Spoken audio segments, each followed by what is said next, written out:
मैं ये जानती हूँ कि इस काम को करते हुए लोग मुझ पर तरह तरह के आरोप लगाएंगे। झूठ बोलने का आरोप, लोगों में हिंसा फैलाने का आरोप, लोगों को बरगलाने का आरोप, भौतिकवादी होने का आरोप, लोगों में भ्रम फैलाने का आरोप, धर्म के खिलाफ काम करने का आरोप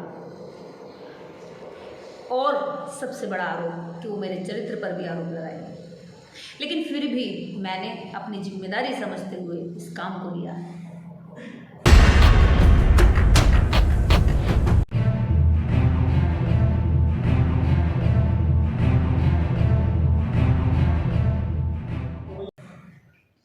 ऐसा ही कुछ मिस कैथरीन मियो 1927 में अपनी मदर इंडिया किताब में लिख कर जाते हैं। जानते हैं क्यों? क्योंकि जब वे भारत में आई उन्हें पता था कि भारत बाहर से देखने में बेहद खूबसूरत लगता है। वो उसके अंदर की खूबसूरती देखना चाहती थी, क्योंकि भारत के अंदर नदियां हैं, झीलें हैं, पहाड़ हैं, पठार हैं।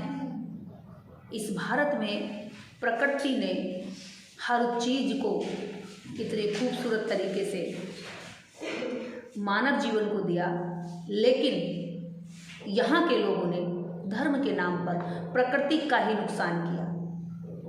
मिस कैथरीन मियो जब भारत में आती हैं तो उनके मन में कई तरह के सवाल उठते हैं। आखिर भारत अंदर से कैसा है, मैं भी देखना चाहती हूँ, मैं उस पर लिखना चाहती हूँ, उसके बारे में मैं दुनिया को बताना चाहती हूँ कि भारत जैसा बाहर से दिखता है वैसा ही खूबसूरत भारत शायद अंदर भी होगा। जब मिस कैथरीन मियो भारत आती हैं, भारत के लोगों को देखती हैं कि वे घोर आडंबर में डूबे हैं, पाखंड में डूबे हैं, अंधकार में डूबे हैं, अंधविश्वास में डूबे हैं और अपनी अज्ञानता से ऊपर उठने का प्रयास भी नहीं करते। मिस कैथरीन मियो देखकर हैरान थी। क्यों? क्योंकि उन्हें लगा था कि जब मैं भारत जाऊंगी तो भारत जिस तरह से पहले दूर से और बाहर से देखने पर खूबसूरत लगता है, अंदर और भी खूबसूरत दृश्य होगा। क्योंकि दुनिया के लोग जानते ही कितना है भारत को, बस इतना कि वहाँ पर बुद्ध थे, वहाँ सम्राट अशोक का अखंड भारत कहा जाता था। उस भारत को देखने की लालसा से मिस कैथरीन मियो भारत में जगह जगह भी भ्रमण करती हैं। वो क्या क्या देखती हैं उसका वर्णन वो अपनी इस किताब में लिखती हैं। मैं उनके शब्दों में हेरफेर नहीं करना चाहूँगी, जैसा वो लिखती हैं वैसा ही मैं आपके सामने पढ़ना चाहूँगी। मिस कैथरीन मियो लिखती हैं कि भारत के अंदर ब्रिटिश शासन के इतने लंबे वर्षों बाद भी क्यों हम अपनी अज्ञानता, अपनी गरीबी और अपनी विकराल मृत्यु दर के लिए जाने जाते हैं। किस अधिकार से हमें ज्ञान, रोटी और जीवन के सुख से वंचित किया जाता है? हम भारतीयों को क्यों गरीबी में रहने के लिए मजबूर किया जाता है? अंग्रेजों ने भारत में आकर सती प्रथा खत्म की। लगभग ऐसे 100 कानून जो अमानवीय थे, अंग्रेजों ने आकर उनमें सुधार किया भारत के अंदर। इसके बाद मिस कैथरीन मियो क्या कहती हैं? हमारे धार्मिक मूल्य, यानी कि भारत के लोग किस तरह से दूसरों पर आरोप लगाते हैं लेकिन खुद में सुधार की गुंजाइश नहीं रखते। वो कहते हैं हमारे धार्मिक मूल्य विदेशी आघातों से जख्मी और लहूलुहान हैं। हमारी आत्माएं उनके घमंडी व्यवहार से जहरीली हो गई हैं, जिससे हमारा जीवन सूख सा गया है। अब कुछ नहीं किया जा सकता, हम केवल और केवल इस तरह के माहौल में जीने के लिए मजबूर हैं। क्यों? क्या हम उससे ऊपर नहीं उठ सकते थे? आज जो पोंगा पंडे आरोप लगाते हैं कि अंग्रेजों ने भारत का बहुत नुकसान किया, क्या उन्होंने भारत को ऊपर उठाने के लिए, भारत की गरीबी मिटाने के लिए कोई भी सार्थक प्रयास किया? नहीं किया। क्या आडंबर, पाखंड, ढोंग के चलते जिस धर्म को लोग गरीबी, भूखमरी, अशिक्षा से पीड़ित होकर जीवन दुर्लभ कर रहे हैं, क्या उन पाखंडियों ने कभी उस धर्म में सुधार किया? नहीं किया, क्योंकि उन्हें पता था अगर सुधार हुआ तो उनका धंधा चौपट हो जाएगा। धर्म के ठेकेदारों ने लोगों को मानसिक रूप से इतना विक्षिप्त कर दिया, इतना गुलाम कर दिया कि वह अपनी गुलामी से लड़ने के लिए भी प्रयास नहीं करते। वह सोचते हैं हम जो जी रहे हैं ये हमारे भाग्य की नियति है। हम जो काट रहे हैं, जो ये दुख हैं, ये हमारी कमजोरी नहीं, ये भगवान का प्रकोप है। ये तो होना ही था, जबकि उन्हें ये नहीं पता सब कुछ जो भी होता है उसके पीछे कोई कारण होता है। होने से पहले यदि उन कारणों को जाना जाए और आगे क्या करना है उसकी रणनीति बनाई जाए, तो भारत क्या, पूरी दुनिया के जितने भी देश विकसित हुए हैं शायद वो टेक्नोलॉजी और विज्ञान से हुए हैं। उन्होंने आडंबर और पाखंड छोड़ा। आडंबर, पाखंड और गुलामी विश्व का कोई देश नहीं था जो ना रहा, लेकिन जिसने पहले विज्ञान को एक्सेप्ट किया, जिसने पहले शिक्षा को स्वीकार किया, वो आगे बढ़ा। जिसने आडंबर और पाखंड से चिपक कर विज्ञान की अवहेलना की, वो पीछे रह गया। आज भी भारत में आडंबर और पाखंड का बोलबाला है। यहाँ के लोग चमत्कार पर विश्वास करते हैं कि कोई चमत्कार होगा, किसी बाबा के यहाँ कोई जादू की पुड़िया खुल जाए, किसी बाबा के यहाँ से डोरा, गंडा, तबीज, कोई भस्म, कोई धुनी, कोई घंटा बजाने से, धूप बत्ती अगरबत्ती लगाने से देश की गरीबी मिट जाएगी, हमारे दुखों का निवारण हो जाएगा, हमारे बच्चों का जीवन सरल और सुखद हो जाएगा। इस इंतजार में रहते हैं। वे कभी नहीं कोशिश करते, वे कभी नहीं सर्च करते कि हमारी कमियां कहाँ हो रही हैं, आखिर शक्ति कहाँ है। मिस कैथरीन मियो आगे कहती हैं कि भारत के अंदर अकर्मण्यता, जड़ता, आगे बढ़ने में असहाय स्थिति और मौलिकता की कमी है। यहाँ के लोगों में धैर्य, दृढ़ता, उत्साह तथा जीवन स्फूर्ति की भी कमी है। ये सब भारतीय की ऐसी कमियां हैं जो उनमें आज पैदा नहीं हुई हैं। आप सोचिए कि ये कमियां उनमें आज ही पैदा हो गई हैं, तुरंत आपने किसी ने सॉफ्टवेयर डाल दिया और वो पैदा हो गई हैं, बल्कि इन कमियों का एक लंबा इतिहास रहा है।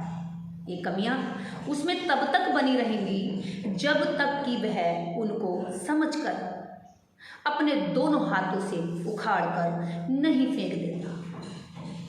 मिस कैथरीन जो कहती हैं कि गुलामी को खुद उखाड़ कर फेंकना पड़ेगा जब तक कि वह अपने दोनों हाथों से उखाड़ नहीं फेंक देता।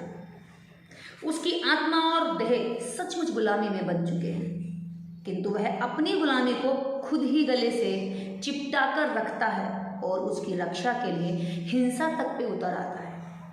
आज भी आप देखते होंगे लोग जबरदस्ती कहते हैं चल जय श्री राम बोल, जबरन उनसे कहते हैं जय श्री राम बोलना पड़ेगा, भारत में रहना है तो राम राम कहना है, यानी मजबूर करते हैं। अगर सामने वाला नहीं कहता है तो हिंसा पर उतर आते हैं। मिस कैथरीन मियो इसी हिंसा की बात करती हैं। जिस देवी देवता, जिस देश के अंदर करोड़ों देवी देवता है, जहाँ हर बीमारी से निजात पाने का एक देवता है, जहाँ शक्ति पाने के लिए, बलशाली होने के लिए हनुमान जी की पूजा होती है, जहाँ धन इकट्ठा करने के लिए, गरीबी मिटाने के लिए लक्ष्मी की पूजा होती है, जहाँ ज्ञान को ऊंचा उठाने के लिए, ज्ञानवान बनने के लिए सरस्वती की पूजा होती है, जहाँ शस्त्र को स्ट्रॉन्ग मजबूत करने के लिए विश्वकर्मा की पूजा होती है, उस भारत में अशिक्षा, अज्ञानता, गरीबी, भूखमरी उस चरम पर है जहाँ जिन छोटे छोटे देशों में कोई देवता नहीं है, कोई धन का देवता नहीं है, कोई कुबेर देवता नहीं है, उसके बावजूद भी वो देश भारत से सही जीवन जी रहे हैं, खुशहाल जीवन जी रहे हैं, गरीबी से मुक्ति पा रहे हैं। भारत क्यों नहीं पाता? इसी बात को वो आगे बढ़ाते हुए कहती हैं, भारत के लोग अपनी गुलामी से आज़ादी पाने का कोई सरोकार नहीं रख सकते। वह अपनी गुलामी को अच्छे से समझते भी नहीं। वह क्या करते हैं, वह अपने अतीत, वर्तमान या भविष्य की अपनी गुलामी के लिए बाहरी तत्वों को आरोप लगाकर अपने आप को धोखा देते रहते हैं और इस तरह वे अपनी मुक्ति की अवधि को और आगे बढ़ा लेते हैं। यानी जो उनको आज़ादी मिलनी चाहिए, जिस आज़ादी को वो कम समय में पा सकते हैं, वह आज़ादी का जो समय है वो इस अज्ञानता में और लंबा कर देते हैं, इतना लंबा कि उन्हें पता भी नहीं चलता कि कब इस गुलामी से निजात मिले। मिस कैथरीन मियो आगे कहती हैं कि वे अपनी गुलामी की अवधि को आगे बढ़ा लेते हैं लेकिन ये जो उनकी स्थिति बनी है यूं ही किसी एक दिन में नहीं हो गई है, इसके पीछे एक लंबा इतिहास है। एक उदाहरण के माध्यम से वो समझाती हैं, कहती हैं एक 12 साल की बाल कन्या को लीजिए जो अपने हाड़ मांस में अत्यंत दयनीय है और जो अनपढ़ और अज्ञानी है। उसे स्वस्थ रहने के बारे में कुछ नहीं सिखाया है। उसे समय से पहले ही माँ बना दीजिए और फिर उसके कमजोर बच्चे को शुरू से ही दूषित वातावरण में रख दीजिए, तो यही होगा कि उसकी जीवन शक्ति दिन प्रतिदिन सूखती चली जाएगी। उसे कहीं खेलने नहीं जाने दीजिए और घर में रखकर उसमें ऐसी आदतें डाल दीजिए कि वह 30 वर्ष की आयु में ही चिड़चिड़ी और बूढ़ी दिखने लगे। तब क्या आप उससे यह पूछेंगे कि उसका पुरुषत्व, उसका स्त्रीत्व कहाँ चला गया, कमजोर कैसे हो गया? एक बच्ची का बचपना छीनकर उसे कम उम्र में माँ बनाना या किसी अधेड़ व्यक्ति की पत्नी बनाकर उसके जीवन के जो बचपन में वो खेलता है, जो मसल्स और मानसिक रूप से मजबूत होने का समय होता है, उस समय पर जब भारत में बच्चियों को माँ बना दिया जाता है, शादियां कर दी जाती थी, तो क्या उस बच्ची से जब वो 30 वर्ष की उम्र में होगी आप उससे ये पूछेंगे कि तुम इतनी चिड़चिड़ी क्यों हो, तुम इतनी अस्वस्थ क्यों हो, तुम्हारा शरीर झुरमुट जैसा क्यों हो, तुम इतनी बूढ़ी इतनी कम उम्र में क्यों दिखने लगी? नहीं पूछेंगे। और अगर पूछते भी हैं तो वो क्या जवाब देगी? वो तो यही जवाब देगी ना, क्योंकि उसको सिखाया गया है कि पति ही परमेश्वर है, बच्चे को जन्म देना ही मेरा कर्म है, घर की 4 दीवारी के अंदर घूंघट डालकर जवान सिल कर रहना ही मेरा कर्तव्य है। मेरा स्त्री होना मेरी यही पहचान है कि मैं बंद रहूं, घर के अंदर बंद रहूं, मुंह के अंदर शब्द और दर्द को बंद रखूं। यही नियति का खेल है, यही मेरा भाग्य है, यही कहती है ना वो। ऐसे ही समस्त भारतीयों की कहानी है। समस्त भारतीय अपनी गुलामी से निजात पाने के लिए संघर्ष नहीं करते हैं। वो कहते हैं कि साहब ये गुलामी तो हमें ऐसे ही जीनी है। क्या चाहिए हमें, क्या चाहिए? देवी है ना, भगवान है ना, भाग्य है ना। अगर कोई हमारे साथ बुरा कर रहा है तो नरक में उसको जाके जगह मिल जाएगी, वो नरक में जाएगा, उसके पाप का घड़ा फूटेगा, वो ऐसा मरेगा कि वो लास्ट समय पर बहुत पछताएगा। इन शब्दों के साथ हम भारतीय अपना जीवन बहुत लंबे समय तक यूं ही काटते आए हैं। पर मुझे अफसोस है 1927 की कही गई बातें आज भी सटीक बैठी हैं। लगभग 95 वर्ष पूर्व एक महिला जिस बात को कहती हैं भारत के अंदर घूमकर, गांव, खेत, खलियान, लोग, शहर, ग्रामीण, नगर, राजधानियां, वो घूम कर ये देखकर हैरान है कि जब लोग विज्ञान की ओर बढ़ रहे हैं, मैं 1927 की बात कर रही हूँ, जब लोग विज्ञान की ओर बढ़ रहे हैं, तकनीकी की ओर बढ़ रहे हैं, टेक्नोलॉजी को अपना रहे हैं, तब ये लोग अपनी मूर्खता, अपने अंधविश्वास पर गर्व कर रहे हैं, अपनी कुप्रथाओं पर गर्व कर रहे हैं। आखिर कौन है वो लोग जिन्होंने इनको गर्व करना सिखाया? कसूर इनका नहीं है। जैसे भी एक एग्जाम्पल से समझाया, एक बच्ची को आपने 9 से 12 साल की उम्र में माँ बना दिया, विधवा हो गई, जीवन का उसे खेल कूदने की उम्र में उसको जीवन के वो कष्ट दे दी जिनकी उसे समझ ही नहीं है, वो सीख दे दी जो उसके व्यक्तित्व और व्यवहार से मैच ही नहीं करती है, जो उसके जीवन में बाधा ही बाधा देती है। फिर कहते हैं कि इसके तो कर्म ही ऐसे हैं। तो सोचिए, हम भारतीयों को गुलाम किसने बनाया? हमको ऐसी बुद्धि, ऐसा विवेक, ऐसा विचार, ऐसी संस्कृति, ऐसा वैदिक संस्कार किसने दिया जिसमें हम आज तक नहीं सोच पाते कि विज्ञान में कितनी बड़ी पावर है? मैं बताती हूँ। इस देश के उन धार्मिक ढोंगियों ने 1927 यानी आज़ादी से पहले से लेकर के आज तक भी लोगों को आज़ाद क्यों नहीं होने दिया? उन्हें पता है जितना अज्ञानता रहेगी इतना धर्म का धंधा ऊंचा रहेगा। ये वही लोग हैं जिन्हें धर्म में ऊपर रहकर फायदा मिलता है। जनता को अगर गुलाम बनाना है लंबे समय तक तो उसे धर्म का अफीम चटाना ही पड़ेगा। इसलिए ढोंगियों ने, पाखंडियों ने 33 करोड़ देवी देवताओं की गणना करके इस देश के लोगों के दिमाग में ठूस दिया। ऐसा ठूसा, ऐसा ठूसा, ऐसा ठूसा कि वो इतने ज़्यादा दिमाग में हावी हो गए कि वो जो जन्म लेने के बाद उनके घर में जब कोई नवजात पैदा होता है तो पैदा होने के तुरंत बाद उन अंधकार, उन अंधविश्वासों में डूबकर बचपन से लेके मृत्यु तक वो उनके साथ चिपका लेते हैं और फिर कहते हैं कि अरे ये तो होना ही था भाई। कौन है वो शातिर लोग जिन्होंने कहा कि आप लक्ष्मी की पूजा करो आपके पास धन आएगा, आप कुबेर की पूजा करो आपके पास धन आएगा? कौन है वो लोग जिन्होंने कहा कि सरस्वती की पूजा करो आपको ज्ञान मिलेगा? अगर उन्होंने ये दावा किया तो ज्ञान क्यों नहीं मिला भारत को? अगर उन्होंने ज्ञान का दावा करके खुद ज्ञानी बनते रहे और देश के बाकी लोगों को अज्ञानी बनाकर रखते रहे तो इसका दोषी कौन है? इसकी कीमत भारत चुका रहा है। कुछ पाखंडियों के पेट भरने का, रोजगार का